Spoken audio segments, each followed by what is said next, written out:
अस्सलाम वालेकुम। पीएसएल 11 के लिए प्रेपरेशन चल रही हैं। पहले 10 सीजन में ओवरऑल पाकिस्तान के लिए कौन से 11 प्लेयर हैं जो कि अब तक के पीएसएल के 10 सीजन के बेस्ट प्लेयर कह जा सकते हैं, यानी पीएसएल की ऑल टाइम बेस्ट 11 इस वीडियो में मैं बनाऊंगा।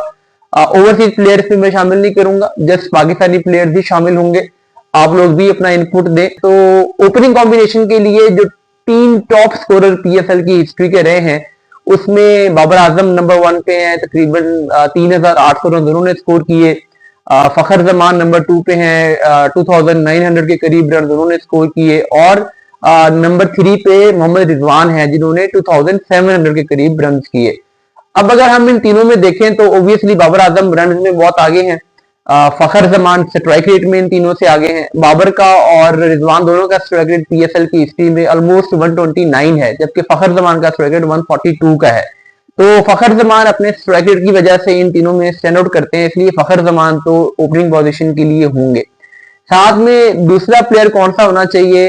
अब बाबर और रिजवान में ओबियसली एक तो 1100 रन का फर्क है, एवरेज दोनों की तकरीबन बराबर है, स्ट्राइक रेट दोनों का तकरीबन बराबर है। जस्ट ये एक चीज है जिसमें बाबर आजम 1100 रन जो कि उन्होंने ज्यादा बनाए हैं, यानी वो ज्यादा क्रिकेट खेले हैं, ज्यादा मैचेस खेले हैं। तो इस चीज को देखते हुए स्लाइट सा एडवांटेज बाबर आजम को हम दे सकते हैं, इसलिए जो दूसरे ओपनर होंगे वो बाबर आजम होंगे। तो फखर जमान और बाबर आजम मेरी ऑल टाइम जो बेस्ट पीएसएल 11 है उसके ओपनर होंगे। एक कीपर बैट्समैन लेना है जो कि ओपन कर सकता है और आके बाबर नंबर 3 पे जा सकते हैं। तो कीपर बैट्समैन के लिए अगर देखा जाए तो पाकिस्तान के पास लोकल प्लेयर्स में 2 ऐसे प्लेयर हैं जिन्होंने काफी ज्यादा रन भी किए हैं और काफी ज्यादा मैचेस भी खेले हैं, अक्रॉस सीजन जो खेलते रहे हैं। उनमें एक कामरान अकमल है और दूसरे मोहम्मद रिजवान है। सरफराज अहमद का भी इसमें नाम आ सकता है, लेकिन सरफराज के रन काफी कम है इन दोनों के मुकाबले में। अब इनमें कीपर जो अगर हम जस्ट कीपिंग की एबिलिटीज देखेंगे तो ऑब्वियसली मोहम्मद रिजवान बेहतर कीपर है। कामरान अकमल, हालांकि कीपर कामरान अकमल भी बुरे नहीं थे, लेकिन करियर में 3-4 ऐसी चीजें उनसे हुई जो बड़े क्रिटिकल मोमेंट्स पे जो कि उनकी पहचान बन गई। पीएसएल में भी एक जब वो पीएसएल 3 में इस्लामाबाद के अगेंस्ट फाइनल में उन्होंने आसिफ अली का कैच ड्रॉप किया था, वो बड़ा महंगा पड़ा। लेकिन ओवरऑल अगर हम बैटिंग देखें तो रन्स में मोहम्मद रिजवान कामरान अकमल से आगे हैं, एवरेज में मोहम्मद रिजवान कामरान अकमल से आगे हैं, स्ट्राइक रेट में कामरान अकमल रिजवान से आगे हैं। स्ट्राइक रेट कामरान अकमल का 137 का है, रिजवान का 128 का है, 9 का फर्क बनता है। लेकिन एक चीज अगर आप और देखें, अगर आप इसमें टाइम बेस्ड इवैल्यूएशन देखें तो कामरान अकमल जब पहले 5-6 सीजन पीएसएल के लिए खेले थे तो उस टाइम पे पीएसएल में एवरेज स्कोर 140-150 होता था, यानी उस time PSL low scoring PSL थी, बॉलर्स की पीएसएल कही जाती थी। और अब जब पिछले 4-5 सीजन गुजरे हैं, जब पाकिस्तान में पीएसएल आई है, तो ये एक बैट्समैन की पीएसएल कही जाती है जब रिजवान ने रन किए, जब रिजवान खेले हैं। तो उस लिहाज से ये जो 9 के स्ट्राइक रेट का फर्क है, अगर आप उसको भी इसमें काउंटर करेंगे तो ये कोई 18-20 के स्ट्राइक रेट का फर्क बनता है। यानी अगर कामरान अकमल को ये वाली पिचेस मिली होती जो पाकिस्तान में पीएसएल आने के बाद मिली हैं, तो कामरान अकमल का स्ट्राइक रेट 137 की बजाय 145-146 होता। तो 18-20 के स्ट्राइक रेट का फर्क आता और जो एवरेज में फर्क है ये गैप भी कम हो जाता। तो बहरहाल अपनी अपनी चॉइस है। मेरे ख्याल में जैसी इंपैक्टफुल बैटिंग कामरान अकमल ने की, खासकर जब पीएसएल नहीं थी, तो उन्होंने पीएसएल को एक एक्साइटमेंट दी। उस टाइम बहुत कम बैट्समैन ऐसे थे जो बड़े अच्छे स्ट्राइक रेट से बैटिंग करते थे और कामरान अकमल उनमें से एक थे। 300 भी उन्होंने पीएसएल में स्कोर की थी और कामरान अकमल ने जब भी रन किया पेशावर दल में जीती। यानी उनके रन ऐसा नहीं है कि कामरान अकमल रन करेंगे तो फिर टीम हार जाएगी, वो इतना डिसाइसिव तरीके से बैटिंग करते थे। तो इसलिए मेरी चॉइस इसमें, ऑल्दो के टफ कंपटीशन है, मैं कामरान अकमल को चूज करूंगा, लेकिन रिजवान भी बड़े जबरदस्त कीपर बैट्समैन रहे हैं।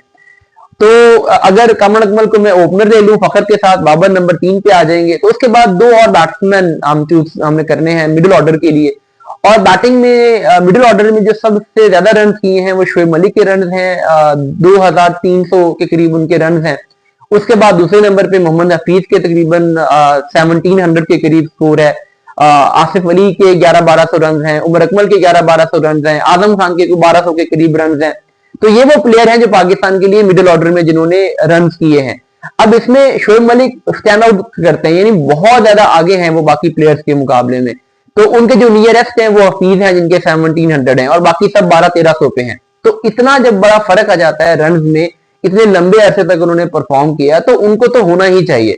और फिर नंबर 4 के लिए वो ऐसे भी सूटेबल है, जिस तरीके से वो इनिंग करते थे, आना है, थोड़ा टाइम लेना है, सेट होना है, बाद में फिर फिनिश करके जाना है। तो शोएब मलिक मेरे ख्याल में फिर जितनी वो डिफरेंट टीमों के लिए खेले हैं, वो भी एक उसमें एलिमेंट आता है। तो शोएब मलिक को मैं नंबर 4 पे लूंगा। नंबर 5 पे एक और बैट्समैन जो मिडिल ऑर्डर में लेना है, उसके लिए अब टफ कंपटीशन है। अब रन का गैप 1200-1300, 1500, हफीज के 1700 रन जरूर है, बाकी सारे 1200-1300 पे हैं। लेकिन नंबर 5 के लिए अब शोएब मलिक और हफीज एक ही तरह के प्लेयर आ जाते हैं, तो इसलिए हफीज को मैं उसमें कंसीडर नहीं करूंगा। वैसे भी सिर्फ एक सीजन पीएसएल का हफीज का अच्छा गया था, अदरवाइज हफीज ने का कोई भी सीजन एज अ प्लेयर बहुत अच्छा नहीं गया, बस वो हल्का फुल्का कंट्रीब्यूट करते रहे। तो बाकी जो प्लेयर्स हैं उनमें अगर आप देखें तो इन यानी आजम खान हूं, उमर अकमल हूं, आसिफ अली हूं, इनमें से जो स्ट्राइक रेट है अगर वो देखा जाए तो उमर अकमल का और आजम खान का 142 का है और आसिफ अली का 156 का है। अगेन आसिफ अली उस टाइम पे खेले थे जब पीएसएल नहीं आई थी, उस जब पीएसएल में लो स्कोरिंग मैचेस हो रहे थे, उस टाइम पे 156 का जो उन्होंने स्ट्राइक रेट मेंटेन किया था वो आउटस्टैंडिंग था। वो आजकल के 170 180 के स्ट्राइक रेट के बराबर बनता है।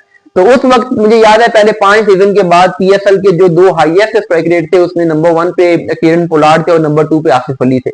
और फिर पहले 3 सीजन में से उन्होंने 2 जितवाए इस्लामाबाद यूनाइटेड को। तो इस्लामाबाद यूनाइटेड में आसिफ अली एक बिल्कुल डिफरेंट बीस्ट थे। बाद में आके लेटर ऑन आखिरी 2-3 सीजन उनके अच्छे नहीं गए, लेकिन ओवरऑल उनका स्ट्राइक रेट अब भी 156 का है। ये एक वक्त में 170 का चल रहा था पहले 4-5 सीजन के बाद।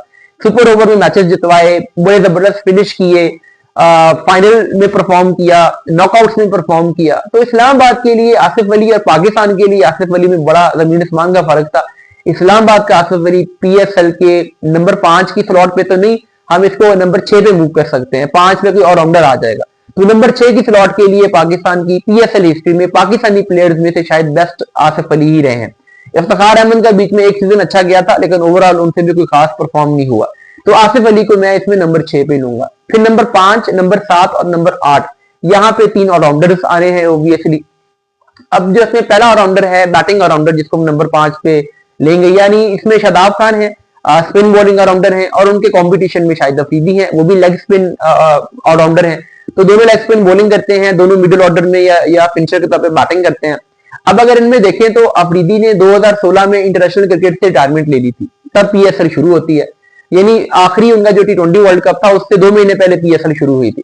तो उन्होंने पीएसएल तकरीबन पूरी रिटायर होके खेली है, तो इसलिए उनका 1-2 सीजन पहले अच्छे गए थे, उसके बाद उनकी परफॉर्मेंस बिल्कुल डाउन हो गई।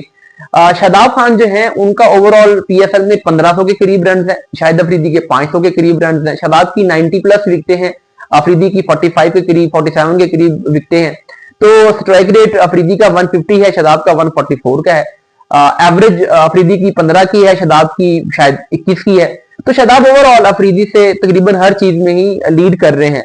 तो मेरे ख्याल में फिर नंबर 5 पे एज कैप्टन भी पीएसएल भी जीता है, इस्लामाबाद यूनाइटेड को ओवरऑल पीएसएल जितवाने में भी रोल प्ले किया है। नंबर 5 पे वो बैटिंग पीएसएल में करते भी हैं, तो इसलिए शादाब मेरे ख्याल में इन दोनों में से मैं नंबर 5 के लिए शादाब को लूंगा। 6 पे आसिफ अली आ जाएंगे। फिर नंबर 7 पे एक ऑलराउंडर, स्पिन बॉलिंग ऑलराउंडर जो कि लेफ्ट आर्म बॉलिंग करवाता हो और बैटिंग करता हो, उसमें 2 नाम मोहम्मद नवाज और इमाद वसीम, ये इन्होंने तकरीबन सारी पीएसएल खेली है और दोनों की तकरीबन बराबर विकटें हैं। 77 शायद इमाद की हैं, 74 नवाज की हैं। लेकिन इमाद का इकोनॉमी 7.1 का है और नवाज का 7.7 का है। इसके अलावा बैटिंग में इमाद वसीम के रन मोहम्मद नवाज से डबल हैं। स्ट्राइक रेट इमाद वसीम का कोई 140 के करीब है, नवाज का 118 का है, 118 का है।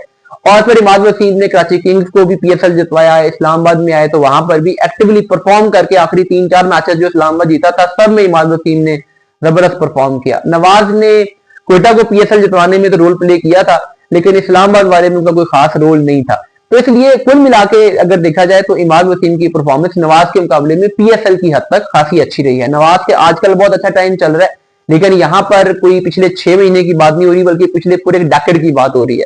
तो इमाद वसीम नंबर 7 के लिए मोहम्मद नवाज से हल्का सा एज ले जाएंगे। फिर पाकिस्तान ने एक और फास्ट बॉलिंग ऑलराउंडर लेना है और उसमें अब अब्बास अफरीदी भी आ गए हैं, आमिर जमाल भी आ गए हैं, लेकिन फहीम अशरफ पिछले 8-9 साल से खेल रहे हैं और 2 दफा तो वो पीएसएल के लीडिंग विकेट टेकर बने हैं। पीएसएल में आज बैट्समैन उन्होंने बहुत दफा फिनिश किया है, 90 के करीब उनकी विकटें हैं, 1000 के करीब उनके रन हैं। तो अगर आप किसी भी और फास्ट बॉलिंग ऑलराउंडर का कंपैरिजन फहीम अशरफ से करेंगे तो फहीम बहुत आगे हैं बाकी पाकिस्तानी ऑलराउंडर्स के मुकाबले में, इसलिए फ़हीम अशरफ इसमें नंबर 8 पे होंगे। इस्लामाबाद के लिए भी अच्छा परफॉर्म करते थे, लास्ट टाइम वो प्लेटिनम कैटेगरी में कोटा ग्लैडिएटर्स के लिए गया, वहां बड़ा जबरदस्त परफॉर्म किया। तो दोनों फ्रेंचाइजीज के लिए इस्लामाबाद को चैंपियन बनवाया और कोटा ग्लैडिएटर्स भी फाइनल में पहुंची।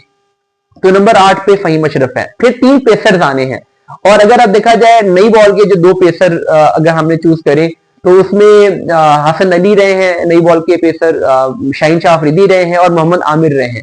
सोहेल तनवीर और मोहम्मद इरफान भी खेलते रहे थे लेकिन वो कम खेले। तो ये 3 बॉलर ऐसे हैं जो कि नई बॉल के बॉलर हैं जिन्होंने ज्यादा मैचेस खेले हैं, यानी इन्होंने 80+ मैचेस खेले हैं।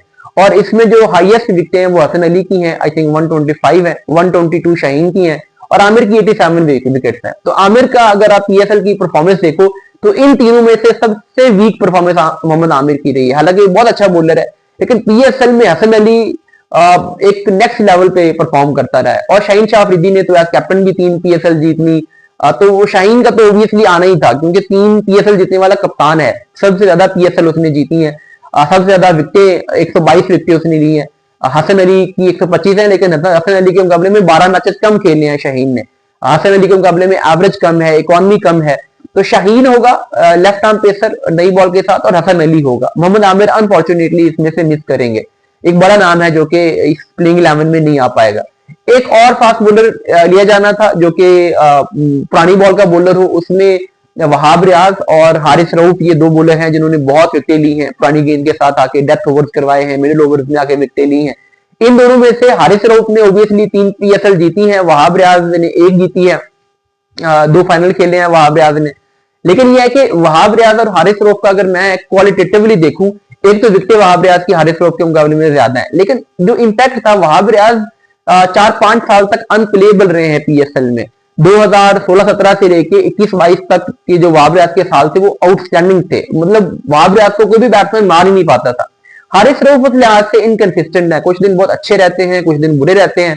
तो ओवरऑल जो इम्पैक्ट वहाब रियाज का था वो हारिस रऊफ उस तरीके से क्रिएट नहीं कर सके। तो इसलिए जो 3rd पेसर होना है वो वहाब रियाज होगा। तो ये जो टीम बन रही है इसमें शाहीन शाह अफरीदी और हसन अली नई बॉल के bowler, Wahab Riaz old ball का बॉलर, साथ में बॉलिंग ऑलराउंडर फ़हीम अशरफ और 2 प्रॉपर स्पिनर जिसमें Shadab Khan leg spinner, Imad Wasim left arm spinner और Khushboo Malik part time spinner. तो पाकिस्तान का कोई प्रॉपर स्पिनर पीएसएल में जिसने 7-8 सीजन खेले हों एज अ बॉलर और परफॉर्म किया वो भी तक आया नहीं है। सईद अजमल ने 1-2 सीजन खेले, उसामा मीर ने भी 2-3 सीजन में 2 सीजन में परफॉर्म किया, उसके बाद 1-2 सीजन वीक चले गए, पहले खेले ही नहीं थे। इब्रार भी लास्ट सीजन ही खेले हैं, तो इसलिए फिर स्पिनर्स में ऑलराउंडर्स ही लेने पड़े हैं। तो ये पीएसएल की वो टीम है जो कि ऑल टाइम मेरे ख्याल में बेस्ट टीम है। आप भी अपनी कमेंट्स में बताएं। और इसमें 4 ओवरसीज कौन से एडजस्ट करने चाहिए, किस किस की जगह एडजस्ट करना चाहिए, ये भी एक इंटरेस्टिंग एक्टिविटी हो सकती है, ये भी आप कमेंट्स में बता सकते हैं। इसके अलावा इसमें जो मैंने डिस्कशन की है इसमें से कौन कौन से नाम हैं जिन पे आप एग्री नहीं है, जिनको आप रिप्लेस करना चाहते हैं, वो भी आप कमेंट्स में बताएं।